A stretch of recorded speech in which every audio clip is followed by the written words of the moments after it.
காஞ்சிபுரம் திமுக மேயருக்கு எதிராக இன்று நம்பிக்கையில்லா தீர்மானம். மேயரை மாற்றக் கோரிய கவுன்சிலர்கள் திடீரென சுற்றுலா சென்றதால் சலசலப்பு. பொறியியல் கல்லூரி மாணவர் சேர்க்கை பொதுப்பிரிவினருக்கான கலந்தாய்வு இன்று தொடங்குகிறது. அண்ணா பல்கலைக்கழகத்திற்கு உட்பட்ட கல்லூரிகளில் போலி பேராசிரியர்கள் பெயரில் மோசடி. விரிவான விசாரணை நடத்த ஆளுநர் RN ரவி உத்தரவு.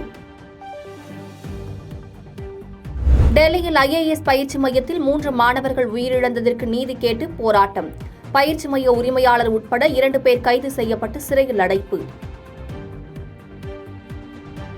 பாரிஸ் ஒலிம்பிக் துப்பாக்கிச் சுடுதலில் வெண்கலம் வென்ற மனு பாக்கருக்கு பிரதமர் மோடி பாராட்டு. துப்பாக்கிச் சுடுதலில் பதக்கம் வென்ற முதல் இந்திய பெண் என்ற பெருமையை பெற்றார்.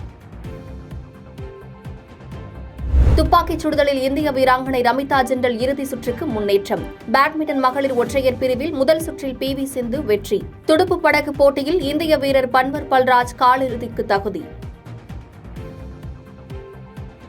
சாகுபடிக்காக மேட்டூர் அணையில் இருந்து தண்ணீர் திறக்கப்பட்டதால் விவசாயிகள் மகிழ்ச்சி.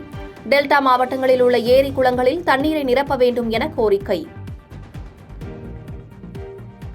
தமிழகத்தை ஆண்ட திராவிட கட்சிகள் நீர் மேலாண்மையில் தோல்வியடைந்து விட்டன. பாமக தலைவர் அன்புமணி ராமதாஸ் குற்றச்சாட்டு. ஆடி கிருத்திகையை முன்னிட்டு திருத்தணி கோவிலில் ஏராளமானோர் குவிந்தனர். மயில் காவடிகளை தோளில் சுமந்தபடி வந்த பக்தர்கள். செய்தியாளர் சந்திப்பின் போது மத்திய அமைச்சர் குமாரசாமியின் மூக்கிலிருந்து ரத்தம் வந்ததால் பரபரப்பு. பெங்களூரில் உள்ள மருத்துவமனையில் சிகிச்சைக்காக அனுமதி. ரஷ்யாவில் கடற்படை தின விழா கொண்டாட்டம் கோலாகலம். அமெரிக்காவை தாக்கும் தொலைவில் ஏவுகணைகள் நிலைநிறுத்தப்படும் என புதின் எச்சரிக்கை. இலங்கைக்கு எதிரான 2வது T20 கிரிக்கெட் போட்டியிலும் இந்தியா வெற்றி. தொடரையும் கைப்பற்றி அசத்தல். இந்தியா அமெரிக்கா வெளியுறவுத்துறை அமைச்சர்கள் பேச்சுவார்த்தை. உலக அளவிலான விவகாரங்கள் குறித்து பரந்த அளவிலான விவாதம் மேற்கொண்டதாக தகவல்.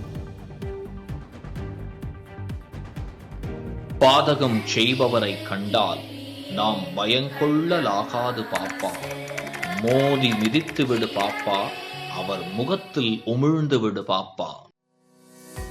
அண்மை செய்திகளை உடனுக்குடன் தெரிந்து கொள்ள இணைந்திருங்கள் இயம்நாடு தொலைக்காட்சியுடன்.